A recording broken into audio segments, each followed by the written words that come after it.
Welcome to Trek for Chaps.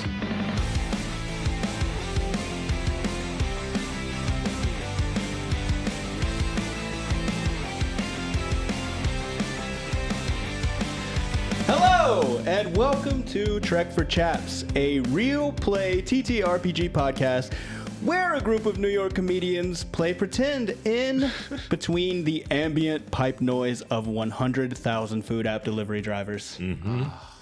Gotta make a living. Yeah, gotta make a living. It's 11. My name's Dustin Bailey. I am the game master for this merry band of ex-retirees. I thought we're going to do character intros, but I thought this time around, since we've been dealing a lot with of lore heavy on the theme of memories, that it might be fun to go around and as you introduce yourselves, share a memory that your character still holds on to for one reason or another.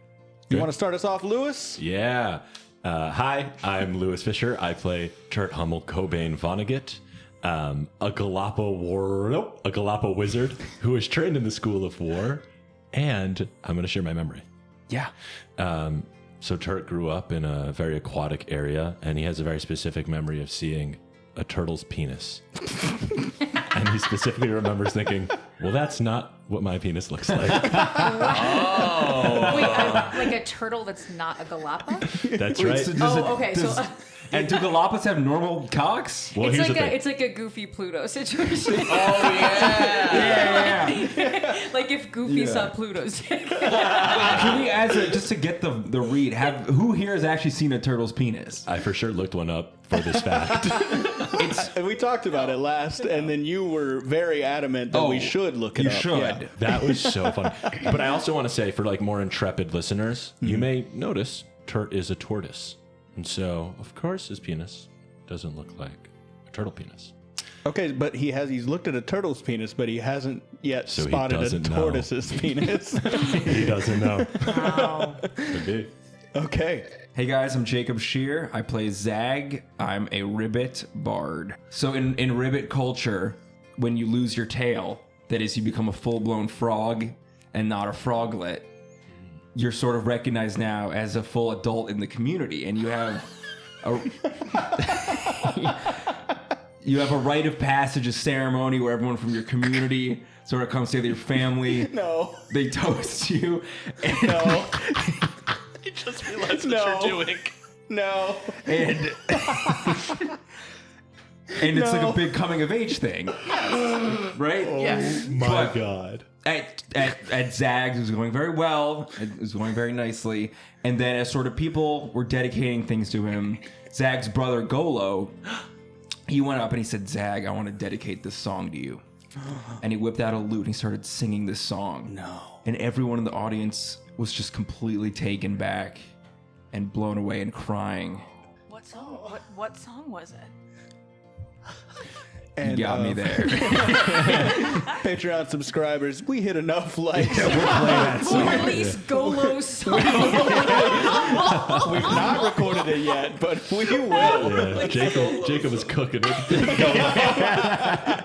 Man, I love that fact, man. That's so funny. It's a oil. You had a moil. You had a bris. We lost our tail. Yeah, okay.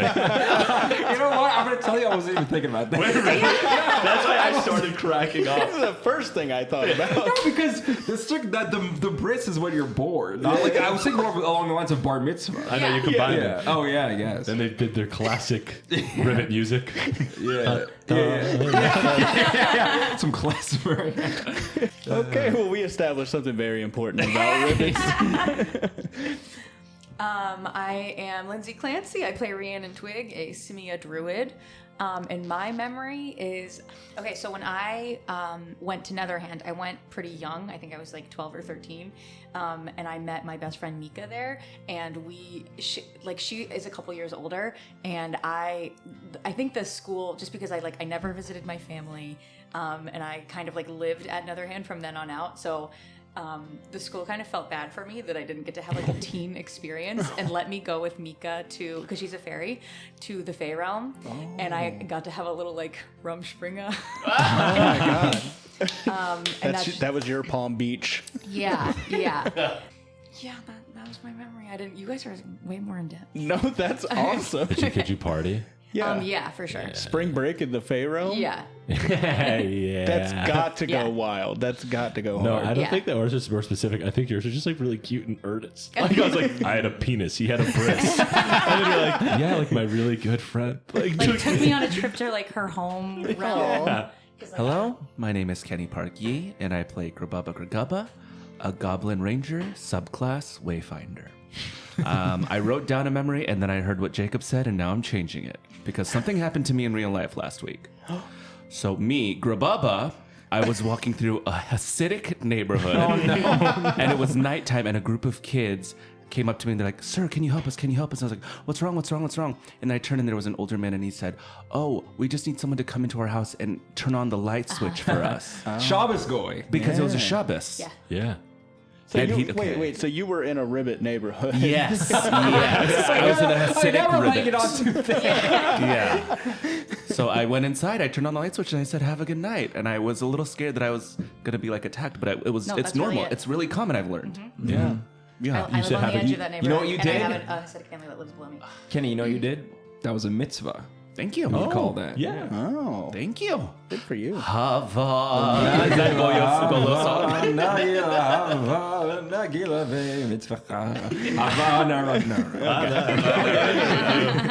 One time in school, a substitute teacher kept calling for Grabubba, and I sat still because I thought it was funny, like the movie Ferris Bueller, for the teacher to say Grabubba over and over, and then I said, "Here, take that, ribbits." Jesus Christ. Yeah, take that, ribbits. Goblins have Ferris Bueller. And with that, let's get into our Hell episode. yeah. Just to quickly catch us up on where we are, you all escaped the Valhalla Lounge and were on your way to Brine to investigate the whereabouts of a magical lens of Charlie Darwin's that could help you figure out what's going on with the apparent sudden return of the Silent Sovereign. So they're confirmed returned? I don't think that there's been any confirmation, but the four That's- of you, having been intimately linked with what it's like when they're around, yeah, you get the feeling. We've never been in their domain, as far as we know. Well, we established you'd been in the realm of dreaming, but you've never been in this one, the liminal realm, before. Right. Okay. And what was that? Just remind me of this character's name. This one right here. You mean Quilton? Oh. Quilton. On your way, you ended up entering into one of the rifts that has been opening up and found yourselves in a strange place known as the liminal realm. You quickly found that you were not meant to be in here, and having destroyed what a new friend named Quilton called a sorter, you used your collective willpower to escape and run, where you met Quilton, who tried to guide you toward a way out, insisting that you need to use Grabubba's pathfinding to locate knotted up memories that apparently, upon being witnessed, can help to open up an exit rift. But no sooner had you found the first memory, a redactor, aka a giant jacked pink eraser, was alerted to your location, ripping the roof off of the cottage that you are in. And that's where we currently find you now. There is this giant, brawny, jacked pink eraser ripping off a roof and staring right down at all of you. Do you think we can talk to him? I think you do see like Quilton immediately like looks at all these. Oh no, like goes like diving across or like, floating across the living room, and he goes, "Quickly, in here!" And he dives into a fireplace in the cottage. Well, yeah, I follow in the fireplace. I'm in there. Yeah. Yeah, you guys all jump one by one into I this. hop into the fireplace. You all, well, some of you jump, one of you hops into the fireplace, and you immediately, like, it opens up to this large, chaotic library, where there's just like shelves that extend as far as the eye can see upward, and there are just pages floating around everywhere. And there's just like in between different rows, there are these huge Dewey Decimal cabinets that are just like shooting out like rows of cards every now and then. That's kind of creating like an obstacle as you're like running through it. Does it look like the fireplace closed behind us? You could like look back and clearly see like the cabinet. I mean the cottage through it. Okay. Through that cottage is or in that cottage is the redactor just rubbing its face on the entire interior of the cottage and erasing it. Oh boy. Oh, wow. And then you can, if you're still staring back, you can see its like face go with like an eyeball into the open fireplace, and it looks like it's trying to force its way in there now. Oh boy. Okay. What I would like to do is introduce the chase mechanics from Daggerheart, which are pretty fun and interesting. Which essentially I'm just going to put two dice down on 8. One refers to you guys, the other refers to the redactor. And basically, as you make moves and move through this space and make decisions, it's going to either tick your die down or the redactor's die down. And if his reaches 1 before yours, then he catches you. Otherwise, you get away. Wow. And Quilton is like kind of speaking rapidly. He's like, okay, well, since you sort of untangled one of those knots, and so I wouldn't doubt that this place is going to be a bit, the terrain might be a bit more reactive to you. So, I'd use your imagination. Turt, where did you go after you left? Where did you go after you left the house? I went on a mission. That was before I was going to. That was like the beginning of like the Silent Sovereign. You immediately, like, as you're like running and you're asking Turt that, you see that the library before you starts to shift and rotate and like do like this weird spiraling pattern and starts to form a different path where it leads to. It seems that therapy is helping me, helping us. Is that like kind of the gist? That it's like, as I process my emotions, I am able to clear the path. No, that's not what I was going for. I call my son. You call your son, it's like, campaign over. No, but what happens is it sort of spins away and starts to reform, and it looks like it's starting to form into like a large brick building that's like condominiums, but it's like condominiums made out of like mud and straw, and it looks swampy in a weird way. And Zag, immediately you're like, this is my old apartment. And it must have been the first place that Turt went leaving his house. Yeah, you guys are like running straight toward an apartment building now. Okay. Whoa. Where are we? And arms. Okay. I think, give me an instinct roll, Turt. Sure thing. Well, that's gonna. Oh, I would say that's probably. I feel like I. Okay, it's gonna be a 12 with hope. A 12 with hope. A 14 with hope. A 14 with hope. A 14 with hope. So that is going to be a failure with hope, unfortunately. But it is with hope, so Kenny. You still get one of them? Oh my god! All right. Burst down those closet doors once and for all and stand up and start to fight. Harvey Milk. Harvey Milk. Thank you. That's beautiful. Wow. And as a reminder, that eraser is closer to us now. And I still failed. It feels good, though, to read these. Oh, okay. Yeah. It feels really good to read these. That thing is closer to us. So it ticks down the adversary die by 1. Okay, I also just remembered that we can help each other during actions. So we can give each other a plus D6. Yeah, let's remember that. But I wait, think we when want to can you declare do it. that? I think we want to declare it before we roll from now Okay. on. Gotcha. Yeah, Sure. But it is unlimited. Like, we can do it as many times as we want. you have to spend a hope to do it. Okay.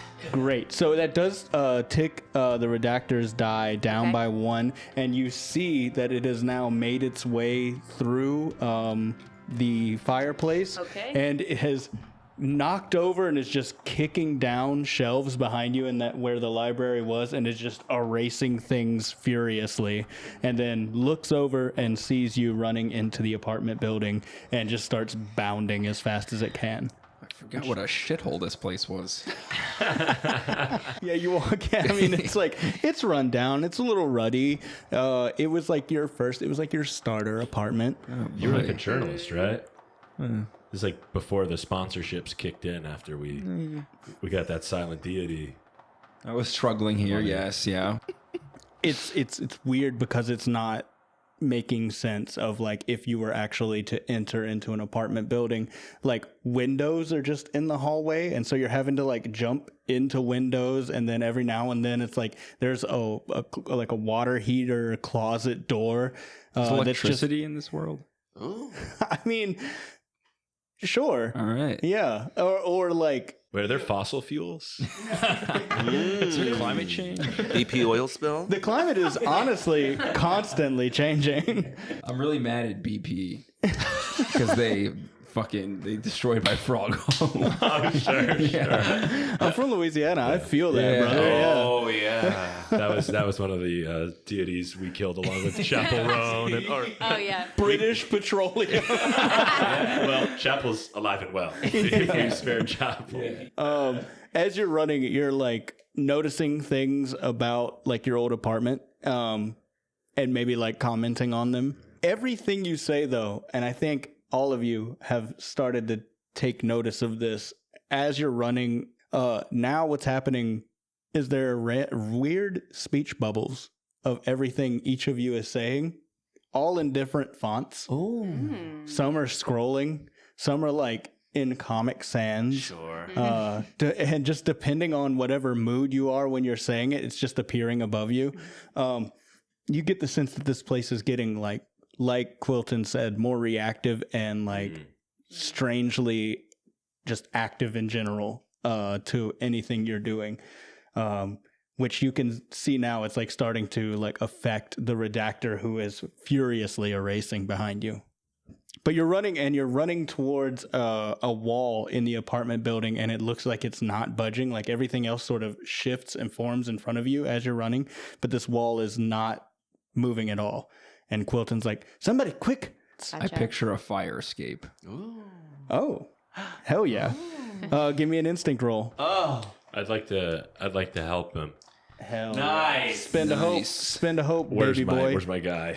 That is. I don't want to help. That is going to be a 9 with hope. With the help also? With the help. With hope. Wow, 9. All right, so we didn't even lose a hope. Yeah. That's another failure with hope. So the Wait, I get to read a quote. yeah. Rights are won only by those who make their voices heard. Harvey Milk. Harvey Milk. Thank you so much to Patreon subscriber Harvey Milk. We appreciate you. I'll say a slur for $3. Yeah, you imagine a fire escape, and so you roll, and it's with fear and It's with hope. oh, it's with hope. Yeah. Okay, so but you did fail. So the thing that you wanted to happen doesn't happen. But, you know, you got hope. So you Sick, man. Hell yeah. you picture a fire escape, and what you get instead is that back wall that wasn't moving lights on fire and starts to burn away and is weakened, and you're looking back, and the redactor has closed the distance between you all and this burning wall, so you don't really have much of an option but to go through. You know what the funny thing is? This apartment actually did burn down. It wasn't me. It wasn't me. Maybe fire doesn't hurt us here. Yeah. We're running through. We don't know. Yeah, get in there, girl. Yeah. Okay. What's a fireproof animal? A salamander. Oh. Is that true? It's a myth, but no, it's not true. But it is a myth. Phoenix. Oh, Can you just transform be into a Yeah. phoenix? It can't just be a phoenix. Wait, if you turn into a fire extinguisher, I'll grab you. I beast form into a fire extinguisher. I will say, all of you though, mark a stress, given the situation that you're in. So, just to explain it, what stress is you don't want it to get full, because then what happens is double damage happens to you when anything hits you. Oh my god. So, Stress is a bad place to be. also, I just want to say, I'm imagining this guy looks like Patrick Star. And he's like the Jack Patrick Star with the headband over him. Yeah. And he's really scary. It is not inaccurate to say that. Yeah, like a creepy real life version. Well, I feel like the other place that we knew was in here that we wanted to go was the cliff.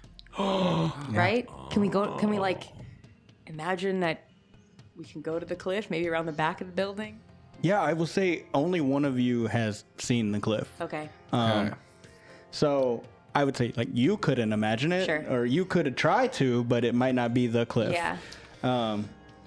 I am going to really quickly though, while we're here, I'm going to spend a fear. Oh. And the redactor is going to, like, as it's running after you in this apartment building and you guys are jumping through the firewall, it just points and you see a bunch of the sorters sort of come up behind it and shoot out labels at all of you. Oh my god. At 2 targets, actually. So they're gonna shoot labels at Turt, at Turt and Grabubba. Ooh, Turt, it's gonna be a 14 to hit you. I believe that'll hit. Yeah.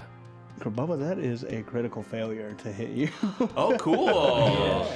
You are gonna take 7 physical damage. All right. I'm gonna use an armor slot to Okay. block it. Would that have been major damage? I would have or- been minor still. Okay, so you just take no damage. Yeah. And you use an armor slot. Perfect. Is the eraser guy near the firewall at all? He's now running. Can I Dead use toward it. wild touch, which is I can perform a subtle effect that involves nature? Can I? Which one of them? Like an example of that is a gust of wind to like blow some of the fire on him. Yeah. Heck yeah. Yeah. So Great. yeah, you do that. Cool. And you know what? I've never, though I was a pyromaniac as a kid, I never set an eraser on fire. I don't know what that does, but I assume it damages it. Yeah, I feel like rubber burns. Yeah. It'll make him smell Yeah. bad. Right? It would make him Oh, it makes him stinky. stinky damage. He takes stinky damage. Yeah, I don't know what if that would. I'm going to say Really it be like causes him a stress. Okay. And the next instinct roll will be done. God, I fucking reek. Oh my god. Oh, dude. Oh my can God. Wait, can we? Did you smell? Oh. Can we bully him? Can we bully him? This is cruel. Wow, Turn off the mics. This is cruel. he stinks and he's bald. Oh, He's no. running at you and he just stops for a second. And you see him stop moving. Yeah, you. Smell like shit, man. It points to itself. Oh Yes. But you know what would make you smell really good? You just kind of stop chasing us. You say that and it's like shakes it off. It's like, no. Starts running back after you. I am going to say the next instinct roll is with it. You can add a d6 to it just automatically because you caused a little bit of like at least a stopping Little bit of a point hiccup, there. cool. But you jump through this firewall and now you are straight up free falling through the nothingness until somebody thinks of something. Somebody think of something. Let's go to the beach. Just for like 30 seconds until someone has a better plan. Right? 'Cause That's it's gonna be great. infinite. Splash! You all land in like in the ocean. Whoa. I get a bonus to swimming. Nice. I need you to roll an instinct check, and you can add the d6 to it. 1, 1. Oh, so that's wait, that's a it's a 7? 8.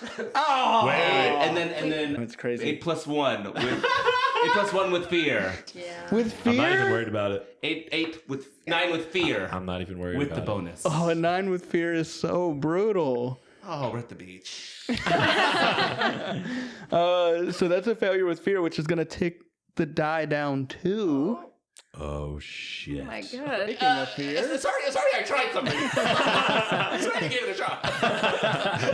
And this doesn't mean that you fail at what you were attempting. So you land in the ocean, Oh, there's not a beach in sight at all. You are just in the ocean. From what you can tell, there's not a landmass anywhere near you.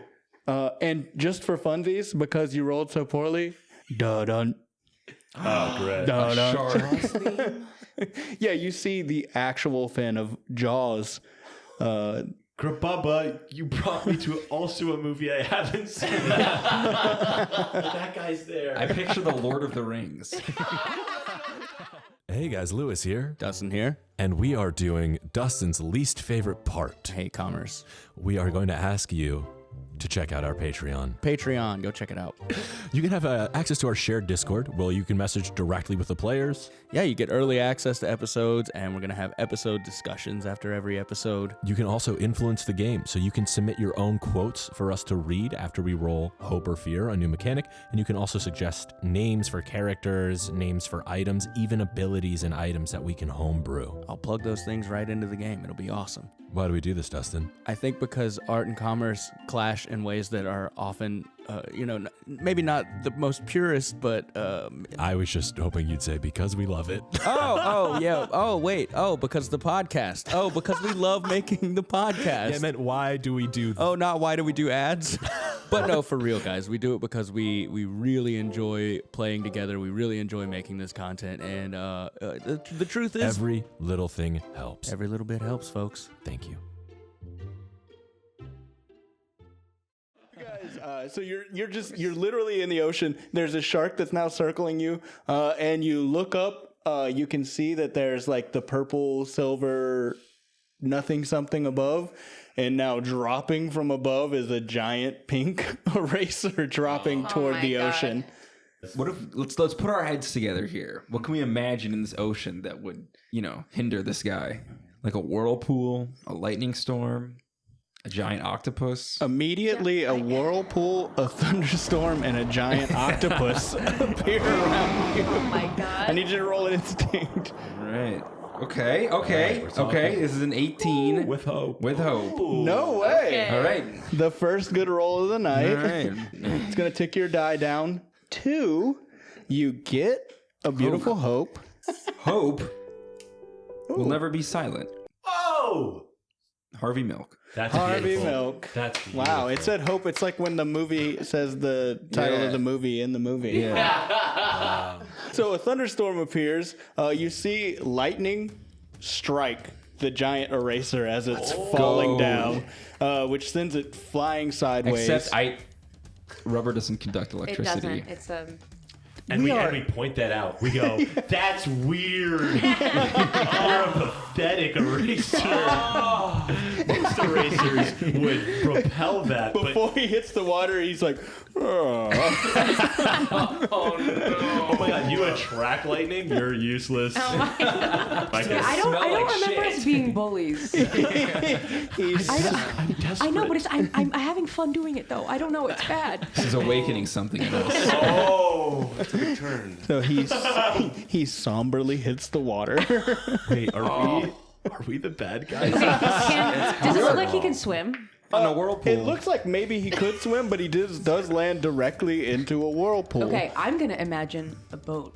Oh, well, you don't have to because there's a large octopus that Zag imagined. And since there was a success with the hope, the octopus speaks the Queen's English to you and goes, Yes. hop on. Wait, I don't trust you unless you speak in the Queen's English. How do I say hop on more British? Hop on. Mind the gap. Yeah, the octopus goes, mind the gap. Well, the octopus's name is the Tube. The tube.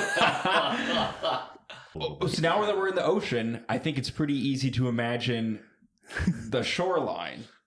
Like the one that I saw in the dream, right? Yeah. Oh, the cliffside? Oh, fuck. Yeah. Yeah, I'll say roll another instinct check there, Zag.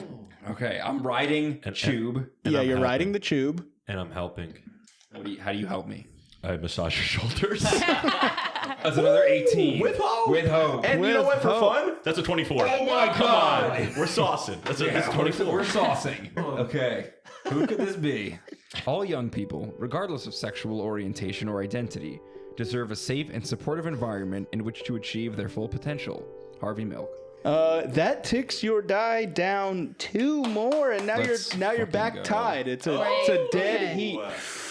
You do see that the redactor has just started erasing the whirlpool around it, and is now running so fast that it's like one of those Jesus lizards running on top of the water That's after a sick you. reference. God. Yeah. And now that we're in a dead heat, I think I'm like, hey man, that's cool that you're running on water. Building back up. Yeah, I'm feeling less terrified. He's like, I got you, bro. I do think that this is a good time, though, for it to spend a fear. And I messed up last time because it actually has the passive Relentless, which means that I can spotlight it twice for my turn. So it's going to do 2 things. One is it's going to send another volley. Ooh, they're both going towards Twig for some reason. That happens sometimes. That happens. Oh, that's not going to hit you. Oh, my God. A 13 doesn't hit. No, I have an 11 evasion. Oh, beautiful. Okay, it does hit you. The sorters start shooting out labels at you. 7 physical damage. And then it's going to use a different tactic where it marks a stress to speed up its running to get within close distance of you all, and then takes a huge swipe with its eraser head, trying to basically erase you. Automatically hits all of you. And it's going to cause this much damage. 7 physical damage Can I use another armor if I want? To all of us? to all of you. And you can burn an armor if you want to absorb that damage. But it's basically like it swings its head and erases like ocean in front of and like behind you, and then erases part of tube as well. A couple of tubes. No. Legs go off. Damage. Does everyone have a minor health potion? I just checked in my inventory. I do. It says you roll 1d4 to heal hit points. Can we use it like that? Yeah, I do have that. Okay, I'm gonna chug my health potion. Chug it. If I have one, do I have one? Yeah, all of you should have one. I heal 1. Okay. That's okay. That's something. That's okay. That's all right. You're back. Yeah. I'm back. I'm gonna just for fun. I'm gonna use mine too. I don't even have any damage. Just want to show you what it looks like. That's a 4. Not hard. I spit it out. Gargle. Going back though to your monster roll, you do picture the seaside cliff, and so as the tube is having its arms raised, like, oh no. Tube can talk? That's what the Queen's English. But you do see the cliff side materialize in front of you. Unfortunately, you're still in the ocean, but you are now, you can tell you're on the other side of where you once were up top looking out on the ocean. You're in that ocean now. Guys, this is it. This is the cliffside from the dream. Can we imagine handholds Yeah. in the cliff? Yeah. And I have advantage on agility rolls that involve balancing and climbing. Incredible. Well, give me an instinct roll, though, first to imagine these handholds. Okay, instinct is +2. 18 with hope. Hope. It takes no compromise to give people their rights. It takes no money to respect the individual. It takes no political deal to give people freedom. It takes no survey to remove oppression. Harvey Milk. Wow. Was this guy assassinated? Yes. Literally, these quotes. I'm like, this guy got assassinated. You hear them and they're like, Yeah. yeah, no government's letting that Yeah. just happen. Yeah. This is a woke podcast. That's staying in, bud. That rocks. We're saying what people aren't ready to hear. We're a center-left podcast. Guys, I don't think homeless people should exist. Oh my. Wait. I meant to like people shouldn't be homeless. Not like homeless people should be wiped from reality. Damn, dude, that was woke. I don't think homelessness should exist, is what I meant to say. I imagine Jacob Shear right in front of the eraser. Yeah, there's handholds. You imagine, I don't think they're just like classic like climbing gym handholds. They're like, what would Twig immediately in a panic think of as perfect handholds? I think just parts of the rock are like kind of jutting out in ways where you can clearly like. Yeah, and you're like, this is my Mission Impossible moment. Yeah. I think we are gonna have to like roll to climb them though. Yeah, worries. that's fine. So do I have to roll? Yeah, let's do an agility. Oh wait, I get to roll with advantage. Cool. Because I am a good climber. Oh, that's a D6 you'll add to it then. That's how advantage works. Oh, okay. 16 with fear. Okay, perfect. 16 definitely passes. The three of you see Twig like just imagines handholds and they start to appear and go all the way up. And Twig, without missing a beat, just like puts a foot on the tube's head, springs off and starts climbing up. It does like leave the three of you. You don't react quite as quickly. You see the ocean start to shift a little bit, and the cliff face starts to shift a little bit. And Twig, as you're climbing, all of a sudden you reach the top faster than you thought you would, and suddenly you're in a beautiful, lush grove around sundown. And it's surrounded on all sides by high cliffs. So you like climb up, but now you're in a valley somehow. Okay. And within the grove, there's like a number of trees connected by rope bridges with beautiful carved and curved wooden houses and temples. And you immediately sort of know where you are. Mm-hmm. And in the very center, there's like storefronts, but there is a giant, singular, massive tree. And it is burning.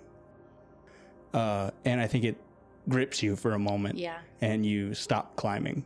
Okay. Yeah. And the rest of you, all you see is Twig just frozen on the side of the cliff, just not moving. God, she's just showing off. Look at her. The endurance just hang there. Come on, Twig, get up there. You don't hear that. You hear nothing. Sure. Do you think she's using the bathroom? Do you think she has to take a bathroom? Oh, yeah. Twig, just go. It's okay. We won't look.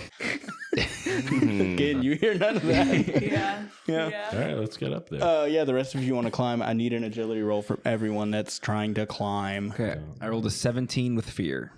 I'm going to go ahead and resolve that real quick. I take a fear. Beautiful for me. So you do like start climbing and you're gaining on to where Twig is. And you pull yourself up in what feels like the same spot.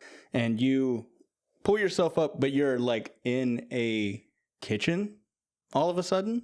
You're in a kitchen and you see a chair that's like just next to the kitchen table. And you can see an older ribbit man in glasses sitting at another chair at the table, and an older ribbit woman standing behind him, who you immediately recognize as Ropucha and Lilypad Zialona, your mother and father. My parents. And Pops. she's leaning on the chair, looking over his shoulder as he's reading a magazine. And you immediately recognize the magazine. It's the first article that you were published. And he's reading it. He's got his like glasses sitting on the bridge of his nose. And he closes it and looks directly at you. He goes, "Well, son, it's very well written. It's good prose. Good Thanks, prose. Dad. Thank you.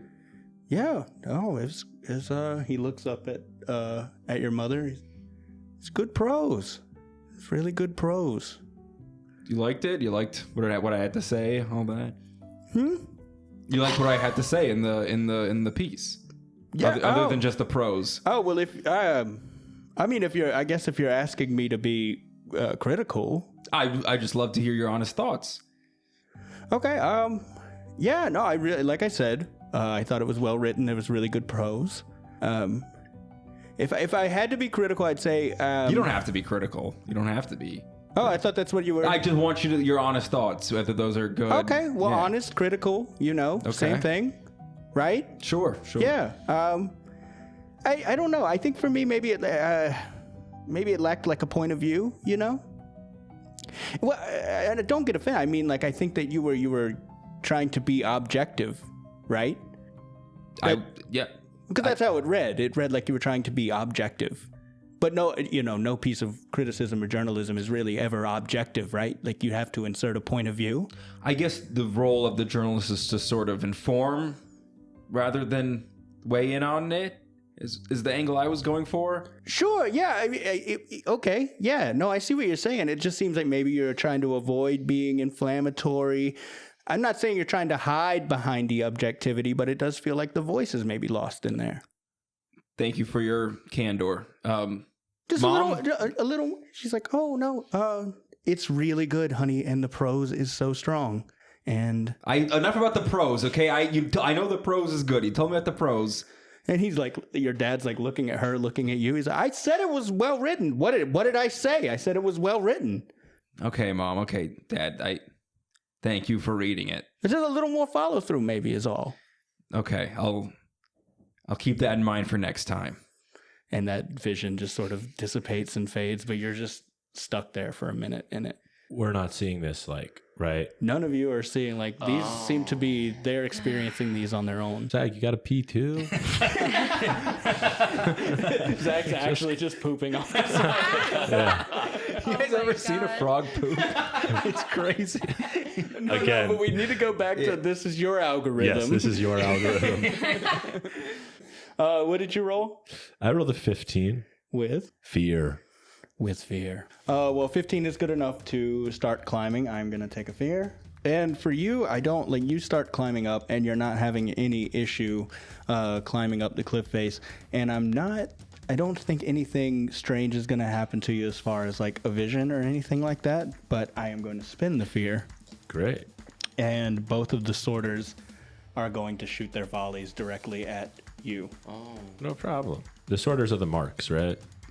Yeah, sorry. Right. I should have said mark. 16. Yeah. Yeah, they were going to hit. That's 2 good hits on you. The first one, oh, God. 8 physical damage on the first one. I think if we tie, it's minor, right? Yeah. All right. That's okay. Damn, you've got a really good major threshold for a wizard. Thanks, man. I'm a turtle. Tortoise. I'm a tortoise. And 4 for the second one. Do you spend any armor, or you take both of those on the chin?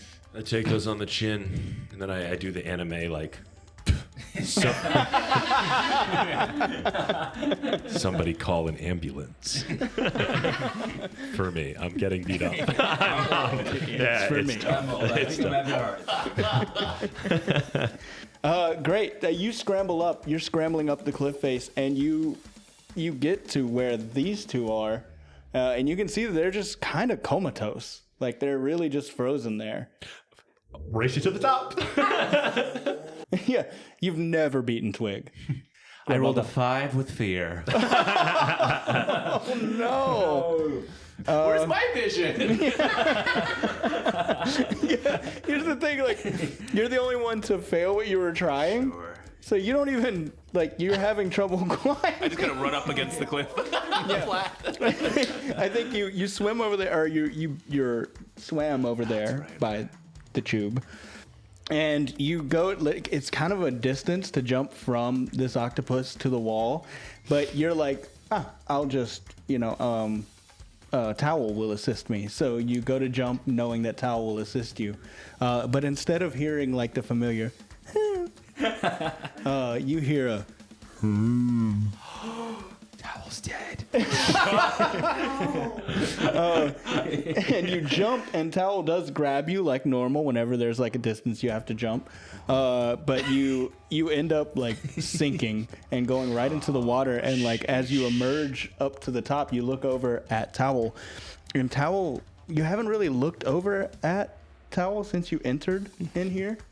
Towel is distorted, sort of flickering in and out. And wavy, almost what do you call that? With the heat waves, or yeah. And it just looks way different and looks a little sickly. I accept his fate. He's not dying. He clearly must die. I'm putting Towel down. Yeah. I grab him by the neck. You do hear Quilton sort of above your shoulders as you're in the water, and he's like, this creature is of the dreaming. Oh, this place is having a negative effect on this creature. And you can see the towel just sort of like nods. He's like, oh, he really shouldn't be in here. This is a place that is sort of a catch-all for the detritus of the dreaming. Much like your plane is, the dreaming is a catch-all for the detritus of your plane. What? What, Quilton? He's like, hurry, scramble. And he like grabs you and he's like trying to help your hand onto a handhold, but it's too late. I'm spinning a fear. Yeah, it's just going to use its eraser hands on you as it's like, it's running on top of the water. Yeah. And it sees that there's only one target that it can get to, and it just, with both of its like hands, tries to clap them down on you at once and try to like erase you, essentially. You know. I fucking dare you. Good luck.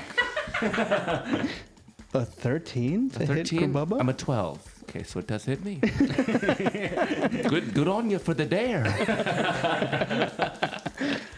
It's going to be 11 physical damage. Okay, that's 2 HP for me, I think. Okay, so that's major damage done to you. Ouch.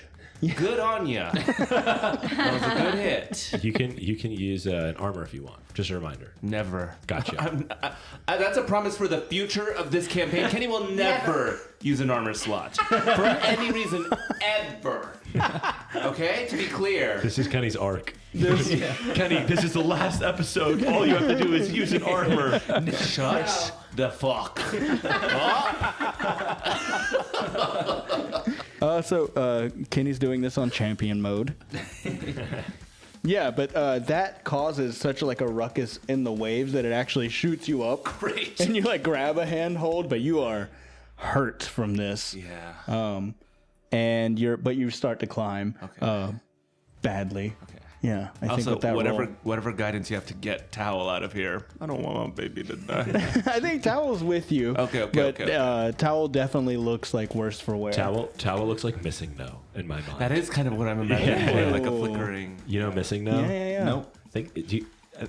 I am curious if Missing No would be considered generational. Do you know? Look it up. Do you know like Cinnabar Pokemon? Island, dude. You I know gotta Pokemon.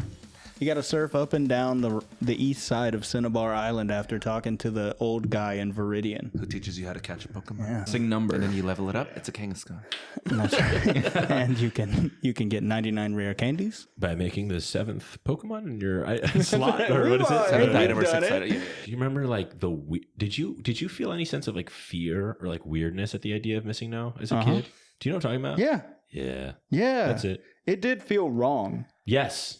You're going up the handholds now. I think that those of you that were sort of stuck in a vision kind of snap out of it. The two of you are actually right beside each other on the cliff, so you snap out of it at the same time. I was just peeing. I wasn't in a vision or anything. I was just peeing. Yeah, I think I hug you Aww. because I think like I'm also upset. I wasn't actually peeing. I had a traumatic vision. Oh, Turt's there, and he just hugs you guys too. Because it's all real, guys. The eraser's still behind us.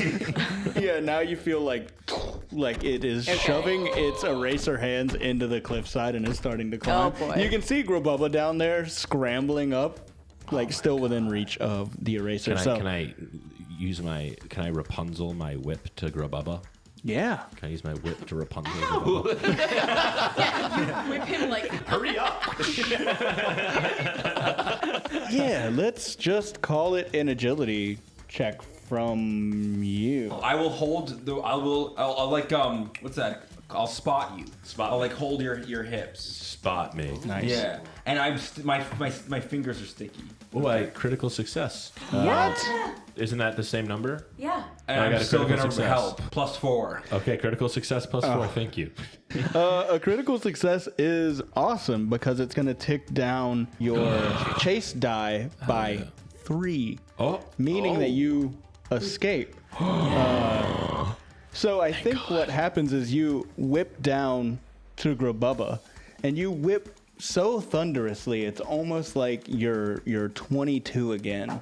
You're like, your whip technique goes so hard that it like hits a loose rock that crumbles off, hits another loose rock, hits another one that causes the whole rock face to just sort of tear apart and fall backwards with this eraser still clinging to it. And the eraser goes falling into the ocean with the weight of all of these rocks holding it down. Grububba is falling with it. You quickly whip it back around and do like a triple whip back down there, and it wraps around Grububba and yanks Grububba all the way back up to where you guys are. I say, I don't know about you, but I'm feeling 20.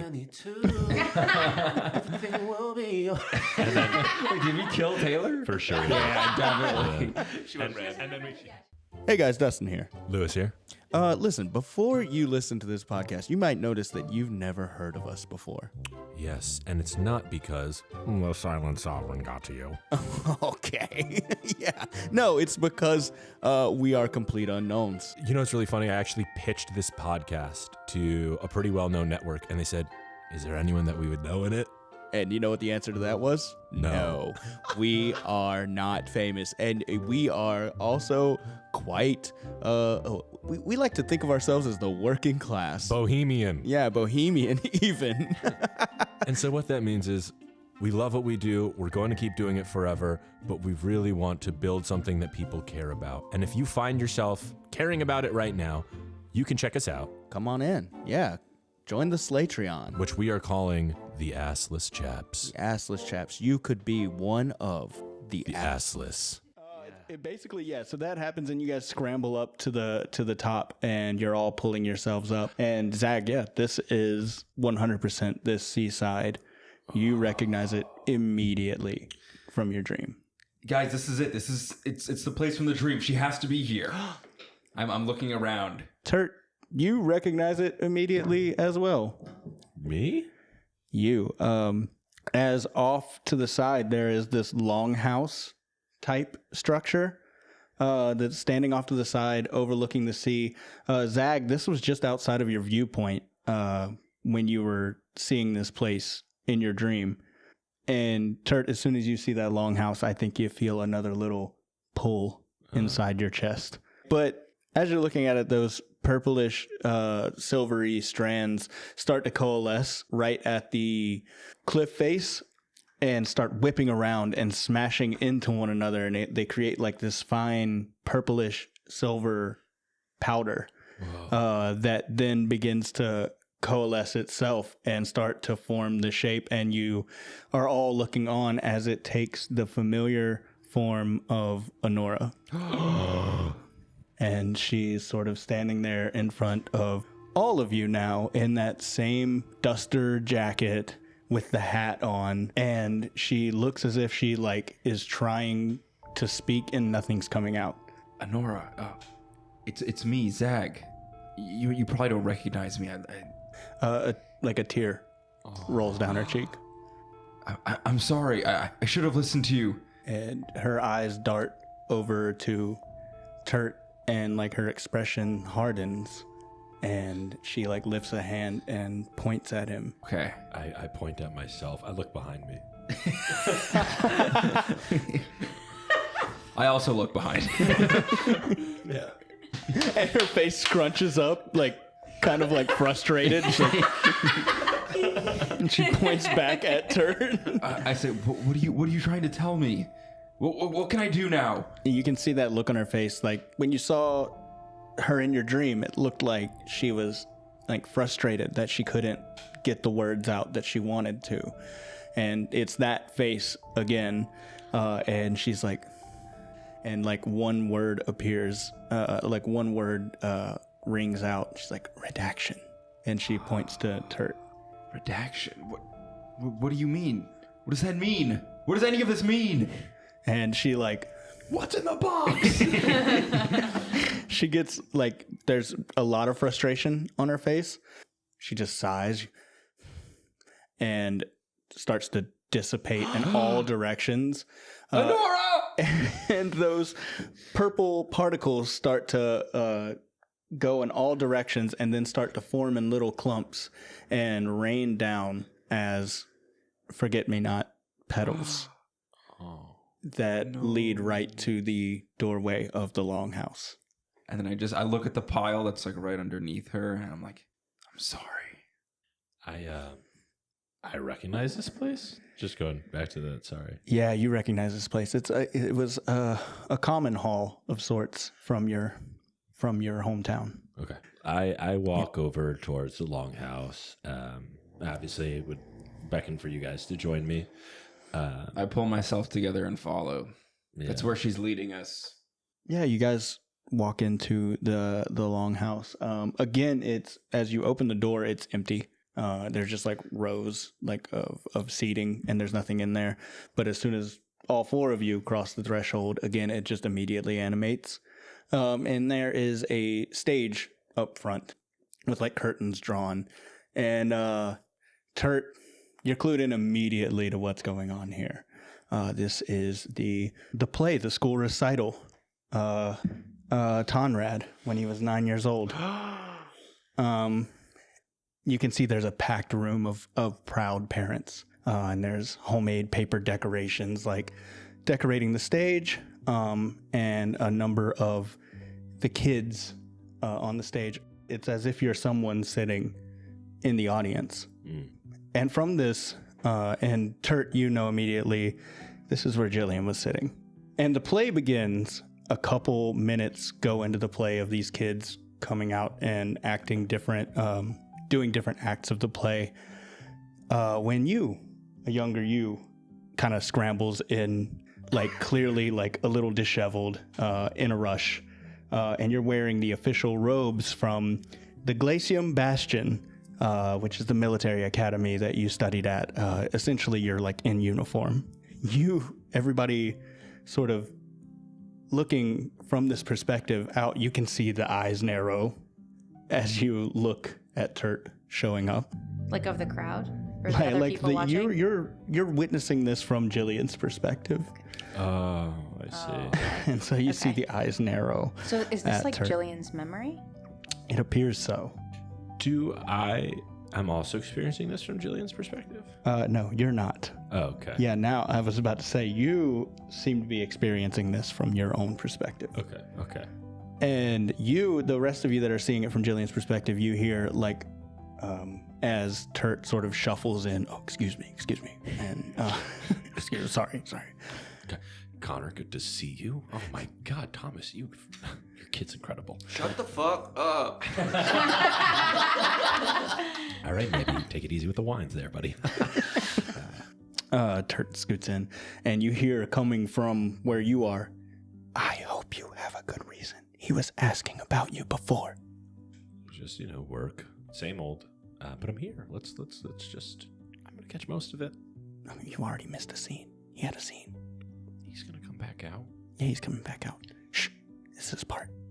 And you see Tonrad appears on the stage, and he's got this cute, like, paper, construction paper armor, chainmail armor on, and a little, like, foam sword, and he's in the middle of a line, and you hear his voice cracks a little bit. But then he looks to the audience and locks eyes with you for a second, and you see, like, his face light up a little bit, and he, like, clears his throat. He goes, and the brave knight wanders in to the dark forest, and then he starts walking into like these paper mache trees that are set up there. Play goes on for some time with like you watching and you all watching from Jillian's perspective, and you all feel a hand that you don't have move to Turt's. Turt, you feel that hand on yours, and it squeezes. And for a moment, you're just two proud parents watching your son. And then suddenly, you feel two hands on your shoulder. And the three of you look up, and you see a figure wearing the same robes as Turt. And you feel your hand leave his, and you feel your arms cross. And you hear the whisper in your ear from one of your comrades, and it says, hey, you, I'm sorry, you need to come now. It's Charlie. Something has happened. It's serious. Okay. So I look over my wife, and I just... She's just giving you an icy glare back. Hey, I'm going to be right back. I'll be right back. It'll be quick. And the three of you hear from just below your vantage point. It must be important. Listen, it's for Charlie. Okay. This is... Go. Just go. Quick. Go. Okay. I'm gonna be right back. All right. Okay, sure. You know that. Yeah, you're going to be back. Sure. Okay. Go. Tell him if just in case I don't see him at the very end, which I'm going to see him soon. Just, he saw me. He knows I was here. Tell him he did an amazing job. And I'll give him a chocolate. Yeah. Give him a chocolate. Okay. Okay. All right. I love you. You should go. You should go quick. And you all see Turt leave. And the play goes on for maybe 3 more minutes, where Tonrad comes back out through the forest and he goes to deliver his last line of the play, which is, and he looks out and he's got his sword and he goes, "A knight stands with his people." And he looks out at the crowd for a minute and you can see the look on his face that you were hoping you wouldn't see. And the images all just swirl around.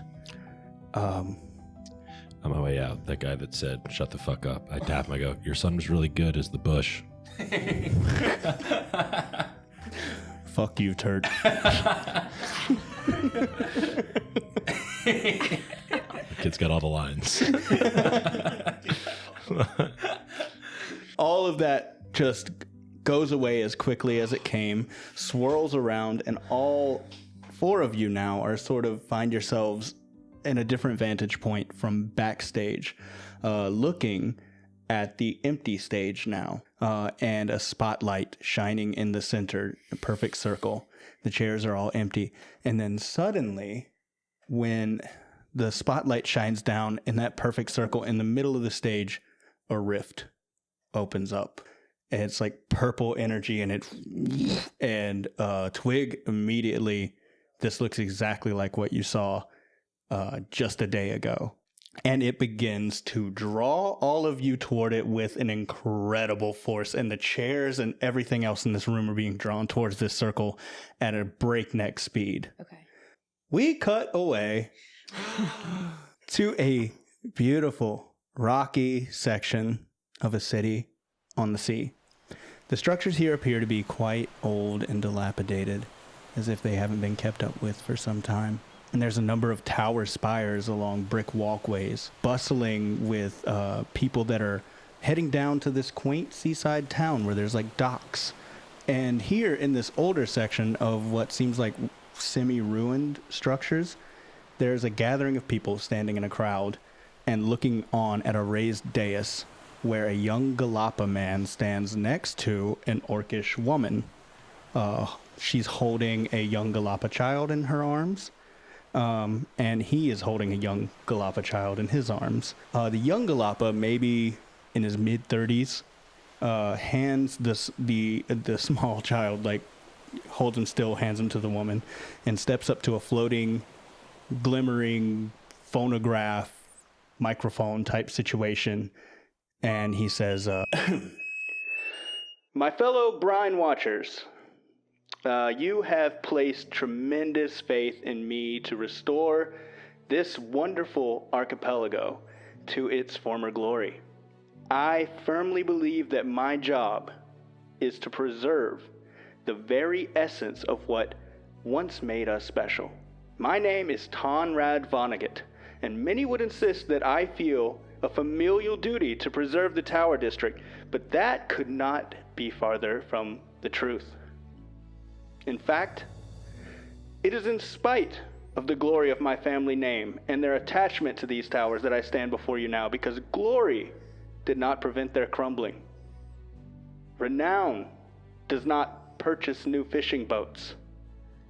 It is an unrelenting dedication and commitment to one's own home and people that builds community from the grassroots. My father has nothing to do with..." And as soon as he says "with," a rift opens up in the sky above him, and spilling out all of a sudden onto this crowd, insane 1,000 beach balls with teeth start bouncing around this whole area.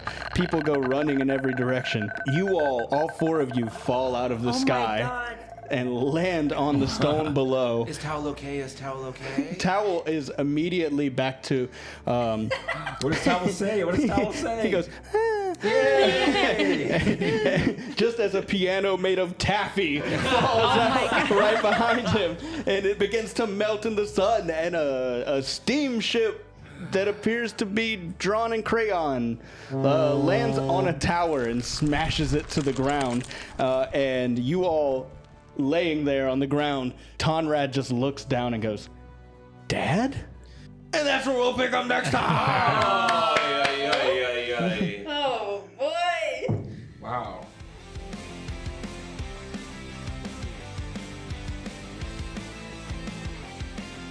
Chaps, thank you so much for listening. That was episode 3. If you like what you heard, you can check us out on Instagram, where we post clips, funny reels, keep people updated. We have a Patreon also, where we have a ton of bonus content. This includes the ability to submit items, the ability to hear us do episode debriefs. In fact, first 10 people to message us, we'll give you a free Patreon in the holiday spirit.